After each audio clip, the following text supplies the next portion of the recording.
Friends, இப்போது நம்ம நெத்திலி கருவாடு குழம்பும் ஃப்ரையும் செய்ய போகிறோம். சரிங்களா? நெத்திலி எப்படி க்ளீன் பண்ணணும்னா முழு தலையோட தான் தருவாங்க. நம்ம கொஞ்சம் சுடு தண்ணி, அதாவது ரொம்ப சூடு இல்லை, ஓரளவுக்கு பொறுக்கிற சூடில் தண்ணியில் போட்டு ஒரு 10 நிமிஷம் வச்சுருங்க. என்ன ஆகுனா அந்த அழுக்கு எல்லாம் வெளில வந்துடும். அப்போ நீங்கள் தலையை ரிமூவ் பண்ணிடணும். கருவாட்டு குழம்புக்கு, நெத்திலி கருவாட்டு குழம்புக்கு தலையை மட்டும் ரிமூவ் பண்ணிடணும். சரிங்களா ஃப்ரெண்ட்ஸ்? நல்லா சுத்தமாக க்ளீன் பண்ணிட்டேன். சரிங்களா? கருவாடு எப்பவுமே நல்லா க்ளீன் பண்ணுவோம். நெத்திலி கருவாடு எஸ்பெஷல் நல்லா க்ளீன் பண்ணுவோம். ஏன்னா உள்ளே ரொம்ப அழுக்கு இருக்கும். சரிங்களா? ஏன்னா தலையோடு வருதுல, நம்ம தலையை ரிமூவ் பண்ணிட்டு ஃபுல்லாக க்ளீன் பண்ணிடணும். நான் ஒரு 5-6 வாட்டி தண்ணியில் நல்லா அலசி டோட்டலாக ரிமூவ் பண்ணிட்டேன். இது வந்து அப்ராக்சிமேட்டாக ஒரு 100 கிராம்ஸ் நான் எடுத்துருக்கு. சரிங்களா? இப்போ நம்ம என்ன பண்ணணும்னா மஞ்சள் ஒரு 2 டீஸ்பூன் போட்டுக்கோங்க. மஞ்சள் ஏன் போடுறோன்னா இன்னும் நல்லா க்ளீனாக அந்த ஸ்மெல்லாம் போகிறதுக்காக மஞ்சள் போடுறோம். போட்டு நல்லா மிக்ஸ் பண்ணிக்கோங்க. சரிங்களா? மஞ்சத்தூள் போட்டு அப்படியே விட்டுருங்க. சரிங்களா? ஒரு 10 நிமிஷம் அப்படியே விட்டுருங்க. இதுக்கப்புறம் நம்ம செய்யும் போது இதை அப்படியே அதில் போட்டு செய்யணும். ஓகே ஃப்ரெண்ட்ஸ், ஸோ சூப்பரான ஸ்டைலில் கருவாடு குழம்பு செய்யலாம். நெத்திலி மீன் கருவாடு குழம்பு. சரிங்களா?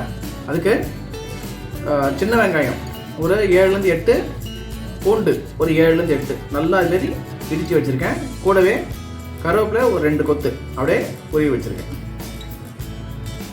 இப்போது எப்பவுமே கருவாடு செய்யும்போது கூட ஒரு காய்கறி போட்டு செஞ்சிங்கன்னா நல்லாயிருக்கும். அதாவது நாட்டு காய்கறியாக முருங்கைக்காவோ இல்லை கத்திரிக்காவோ இல்லை வெண்டைக்காவோ போட்டு செஞ்சிங்கன்னா நல்லாயிருக்கும். நான் இன்றைக்கி ஒரு 3 வெண்டைக்காய் எடுத்துக்கேன். கொஞ்சம் பெரிய சைஸில் கட் பண்ணியிருக்கேன். தக்காளி ஒரு மீடியம் சைஸ் தக்காளி நல்லா பொடி பொடியாக கட் பண்ணி வச்சுருக்கேன்.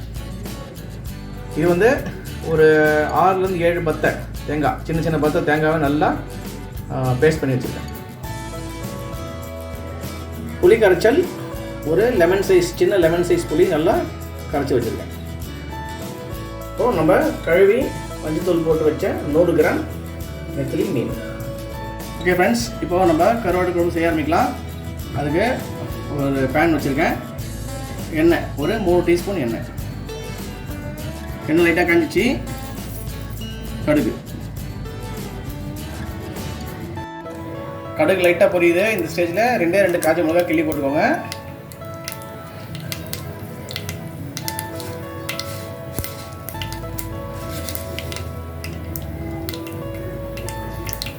கூடவே வெந்தயம் ஒரு டீஸ்பூன்.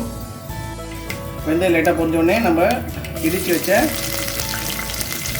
சின்ன வெங்காயம், பூண்டு, அப்புறம் கருவேப்பிலை சரிங்களா போட்டு இந்த எண்ணெயில் நல்லா ஒரு மிக்ஸ் கொடுத்துக்கோங்க. எண்ணெயில் ஒரு நல்ல மிக்ஸ் கொடுத்துக்கோங்க. சரிங்களா? இது லைட்டாக வதங்கட்டும். பாருங்கள் ஃப்ரெண்ட்ஸ், சின்ன வெங்காயம் பூண்டு நல்லா ஓரளவுக்கு வதங்கிடுச்சு. சரிங்களா? இந்த ஸ்டேஜில் நம்ம வச்சுருந்த மஞ்சத்தூளில் மேரினேட் பண்ணி வச்சுருந்த கருவாடு போட்டுக்கோங்க. கருவாடு குழம்புமே ஃபஸ்ட்டு கருவாடு போட்டுடணும். என்ன ஆகும், கருவாடு நல்லா அந்த எண்ணெயிலே பொரியும். அந்த ஃப்ளேவர் வந்து குழம்புல இறங்கும். பாருங்கள் ஃப்ரெண்ட்ஸ், கருவாடு போட்டு ஒரு 2 நிமிஷம் நல்லா வதக்கிட்டேன். கூடவே அந்த நம்ம வச்சுருந்த வெண்டைக்காயும் போட்டுருங்க. சரிங்களா? வெண்டைக்காய் நல்லா அந்த எண்ணெயில் வதங்கட்டும். பாருங்கள் ஃப்ரெண்ட்ஸ், ஓரளவுக்கு கருவாடு நல்லா பொரிஞ்சிடுச்சு எண்ணெயில்.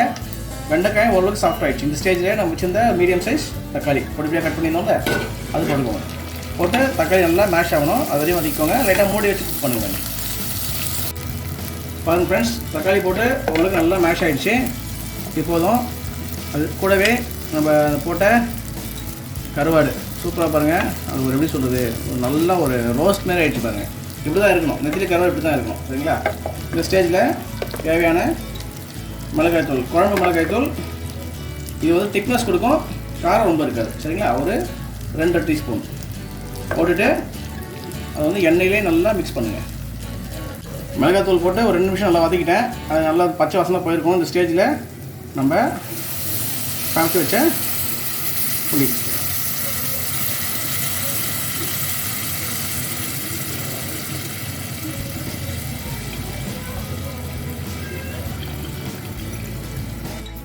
புளி தண்ணி போட்டு நல்லா மிக்ஸ் கொடுங்க. நல்லா ஒரு 2 கொதி நல்லா வரட்டும். சரிங்களா? அதுக்கப்புறம் தான் நம்ம தேங்காய் ஊற்றணும்.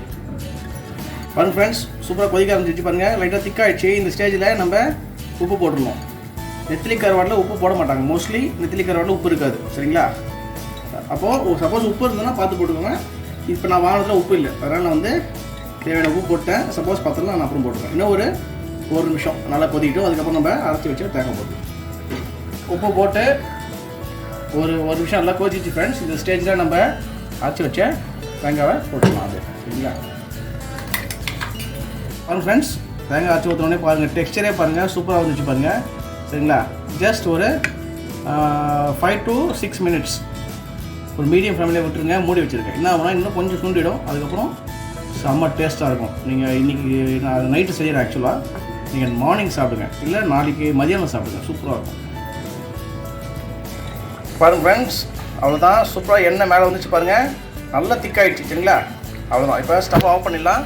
ஸ்டவ் ஆஃப் பண்ணிட்டு அப்படியே ஒரு 12 to 13 ஹவர்ஸ் நீங்கள் நான் இப்போ நைட்டு நாளைக்கு மத்தியானம் வரையும் நீங்கள் சூப்பராக இருக்கும். நாளைக்கு மத்தியானம் வந்து ரைஸ் நல்லா சூடாக வடித்து அதுக்கு நம்ம போட்டு சாப்பிடுவோம். ஓகே.